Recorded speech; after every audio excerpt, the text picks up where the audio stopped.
So you finally booked a cruise. Now what?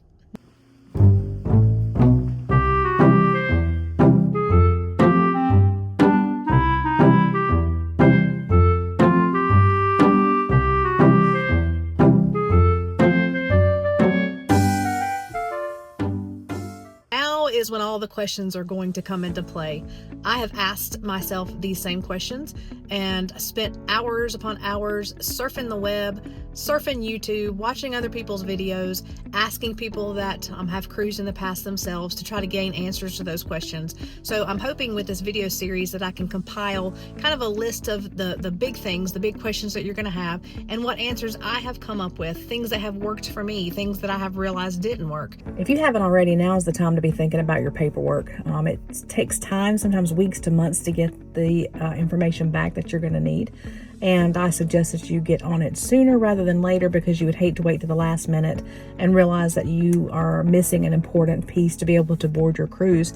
If you don't have essential documents, you will be prevented from boarding and you will lose all of your cruise fare with no refund. The cruise lines assume that this is your responsibility to make sure that you have your affairs in order as far as your documents go. So the big question is, do you need a passport? Well, it just depends. For today's video, we will be talking about a closed loop cruise. And what that is if you leave from a port, let's just say Miami, for example, and you travel to a destination in the Western Hemisphere specifically, so like Caribbean, Mexico, Canada, and then you return to Miami, that is considered a closed loop cruise. It should be noted, if you leave from any other cruise port or have other destinations anywhere around the world, they will require other documentation such as visas, and will require a passport. So just make sure that you check your specific cruise line to make double sure that you have everything in order. When it comes to your personal documentation that you have to bring on board, you have a couple different options. The first of which is to have a passport book or a passport card. The passport book is the blue book that you are probably very familiar with. The card looks like a driver's license or a state-issued ID card. The only con that I would mention is that the passport card will only enable you to fly domestically. So if something should happen and you need to get back home from wherever cruise destination you are at, you will need a passport book to fly internationally. The second option you have for boarding a cruise ship is to use a birth certificate ID combination. The birth certificate has to be a state-issued birth certificate in long or short form, but it must be state-issued. It cannot be the decorative hospital footprint certificates that some hospitals give.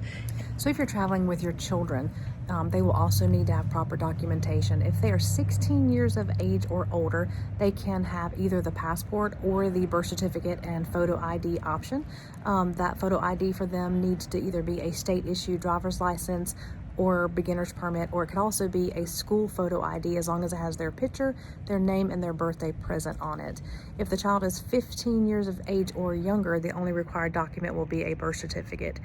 If you are traveling alone as a single parent with a child, you will need to have a signed and notarized letter from the other parent authorizing permission for you to take the child on the trip.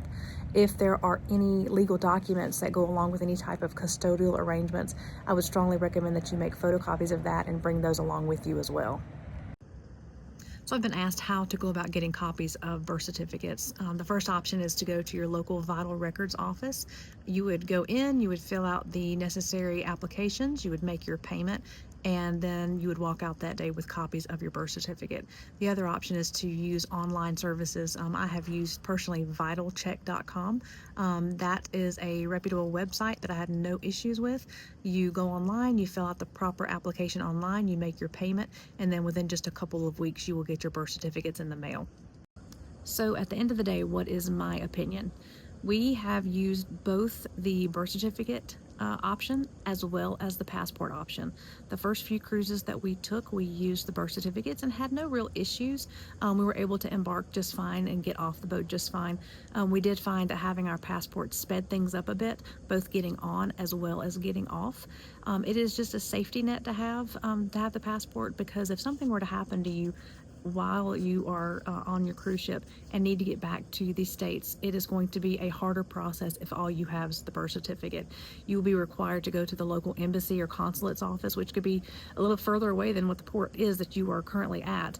They will issue a temporary passport to get back to the country. However, this can take days, if not weeks, and it is at your expense. So the cost initially for the passport, yes, is a little bit more than what it costs to get a birth certificate, but if you plan on traveling any amount of time, it is just the safest, best route to take.